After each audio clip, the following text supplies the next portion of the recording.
લેવાનું. કેટલું છે?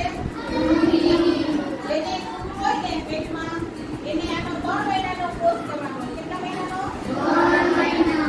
15 દિવસે એક ગોળી લેવાની. કેટલા દિવસે? 15 દિવસે. 3 મહિનાનો કોર્સ કરો ને એટલે તમારી કૃમિ નાશક થઈ જાય. બરોબર?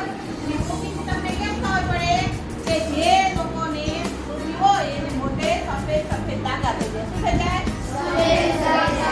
દાગા થઈ જાય. એટલે સમજી લેવાનું કે આને કૃમિ છે. આપણે આવે છે ને આરોગ્ય વાળાને બધા બરોબર છે.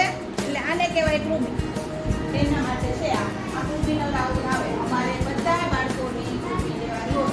તમારે પીવો તો વધારે સારું લેવા. એટલે ફ્રીજ લેવાની. આમાં કાંઈ ન હોય, ચોકલેટ જેવી હોય અને એને ચાવવાની હોય. શું હોય?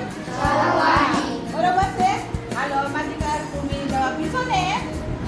ખાસ કરીને જે લોકોને પાચન ક્રિયા નબળી હોય, વારંવાર પેટમાં દુખતું હોય, ઝાડા ઉલટી થઈ જતા હોય, ભલે આપણે અમુક પડીકા ખાઈએ છે એને લીધે થાય, પણ ઘરનું જમવાથી પણ ક્યારેક થતું હોય કૃમિની બીમારી. તો આ દવા છે એ સરકારી હોસ્પિટલમાંથી આવે, બહુ વિશ્વસનીય હોય, કોઈ દિવસ આનાથી કંઈ નુકસાન ન થાય અને તમને ફ્રી ઓફ આપે છે.